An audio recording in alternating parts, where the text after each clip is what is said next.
Hello and welcome back to the Reapers. Today we're in our C-101CC and we're going to do a cold start. I haven't done this, but Stahl has, so he's going to talk us through it. Are you ready, Starlington?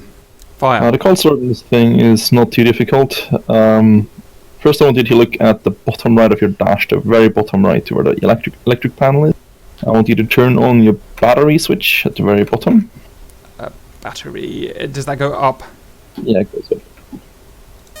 Roger. On the bus tie to the top left of it. Bus tie on. The inverter at the top right of that, up to normal. Normal. And then you probably want to hit your master warning because that's annoying. Master warning.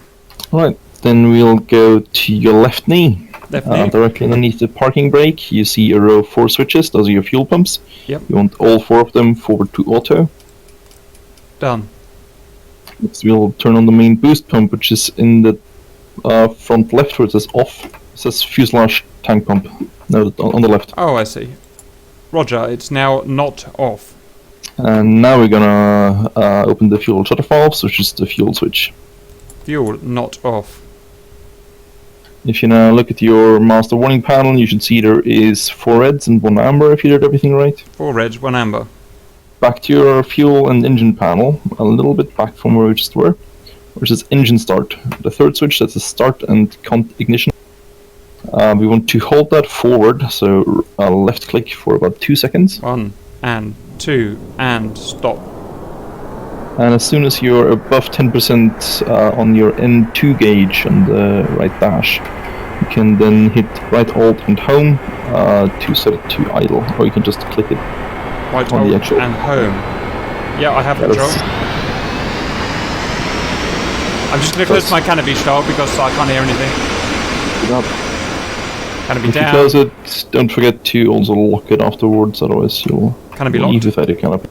You should have your N1 and N2 stabilized at about 29 to 33% for the N1 and 58 to 71% for the N2. Agree. Now we look to the electric panel again on the right side where the generator is, and we want to right click that to the reset position and then turn it on. Stand by. Generator. Which there are 2 generator switches, which one? The left one? Yeah, the right one is just tests. Done. I reset it and then turned it on with right click, then left click. Alright, now would be the time to set up your comms and navigation systems, but since we're just doing the bare ass cold start right now, we're not going to do that. Roger.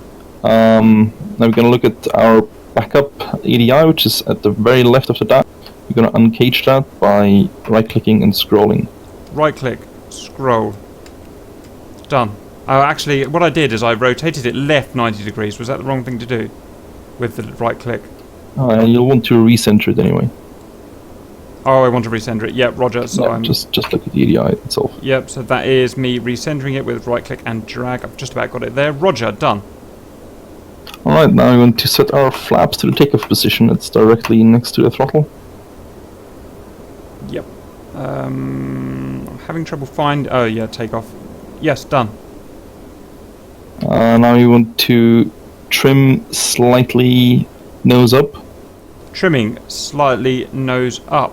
Now in the CC it's kind of hard to say how far you want to go with the trim because there's no proper.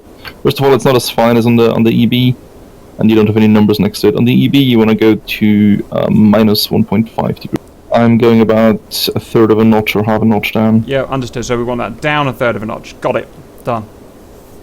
Next, if you need something like that, if it's cold outside or if you intend to fly very high, something like that, you'll want to have your pitot heat on, which is directly underneath your landing gear lever.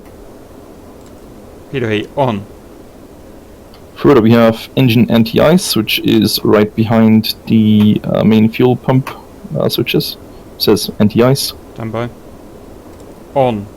Now we can set up our internal and external lights, so that is all at your right knee. You have your instrument lights, console lights, anti-collision peak information, nav light, and if you feel like it, all the floodlights and such. On. Oh, it's beautiful, Stahl. Oh, look at that. Pretty, yeah. Also, directly underneath the landing gear lever, you do have your landing and taxi lights. So for taxi, you want to set them to the center position. Yeah, got him.